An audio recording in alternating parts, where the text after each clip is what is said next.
Salut à toi, bienvenue sur Pensée troublée, la chaîne qui parle de santé mentale et qui essaye d'apporter des solutions. Aujourd'hui, on va voir les solutions possibles pour chaque cause de la dépression. Donc si tu n'as pas vu la vidéo précédente qui explique les causes possibles de la dépression, n'hésite pas à aller la voir. Elle est juste là ou là, voilà. Et sinon, c'est parti pour quelques astuces. Maintenant, tu sais que la dépression peut venir de plusieurs causes, qu'elles soient biologiques, environnementales ou psychologiques. Mais alors, comment s'en sortir? Je vais t'expliquer les solutions adaptées à chaque cause de la dépression, avec des exemples concrets pour agir efficacement. Donc, la cause biologique, c'est quand le cerveau il fonctionne différemment à cause des neurotransmetteurs qui sont déséquilibrés et donc on a une prédisposition génétique et du coup probablement un trouble de l'humeur. Donc les solutions principales, là on va pas passer par quatre chemins, évidemment ce sont les médicaments parce que c'est vraiment comment ton cerveau est foutu quoi. Donc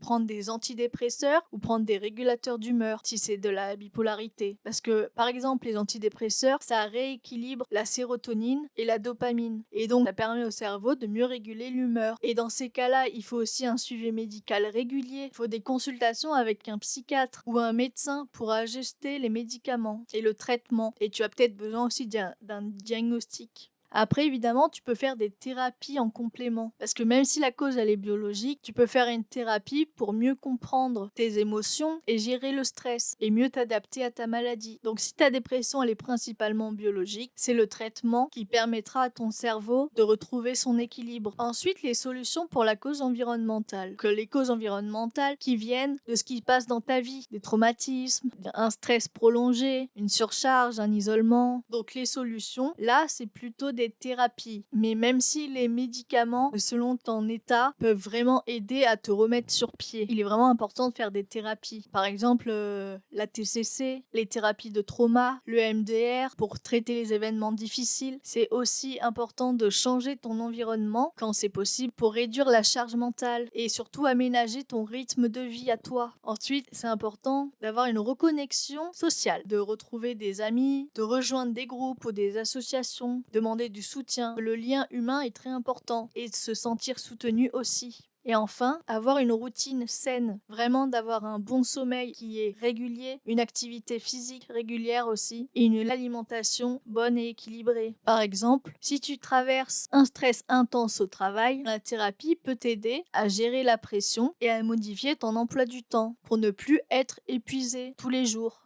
Ensuite, pour les causes psychologiques et cognitives, ça concerne notre manière de penser et de percevoir le monde, comme les ruminations, le perfectionnisme, l'hypersensibilité ou les schémas internes. Donc là, les solutions principales sont plutôt des thérapies. Donc les TCC, qui est la thérapie cognitive et comportementale, c'est pour apprendre à repérer et modifier les pensées négatives. Par exemple, transformer le je suis nul en j'ai fait une erreur, mais je peux m'améliorer. Ensuite, il y a les thérapies des schémas ou la thérapie ACT. Ça aide à travailler sur les croyances profondes et surtout à accepter ses émotions. Thérapie ACT, j'en ai entendu beaucoup de bien. Je l'ai pas faite, mais apparemment, elle aide beaucoup à accepter, à vivre avec soi-même.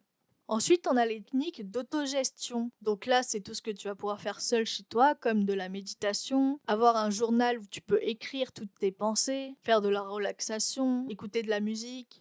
Ensuite, on a le développement de l'autocompassion, le fait de se traiter avec bienveillance pour réduire la pression interne. Donc voilà, en travaillant sur nos pensées et nos schémas mentaux, on peut progressivement réduire la charge mentale et sortir de la spirale dépressive. Ensuite, j'aimerais aborder des recommandations générales. Alors, en fait, la combinaison de plusieurs approches, c'est souvent la plus efficace. Par exemple, médicaments, plus une thérapie et plus un changement de vie. Ensuite, la patience et la régularité elles sont vraiment essentielles. C'est le cerveau qui met du temps à se rééquilibrer et les habitudes mentales, elles changent. Mais il faut de la patience, c'est normal. Et enfin, il est important de demander de l'aide et de ne pas rester seul dans les trois cas. Voilà, conclusion, pour résumer, les causes biologiques, c'est plutôt les médicaments et un suivi médical.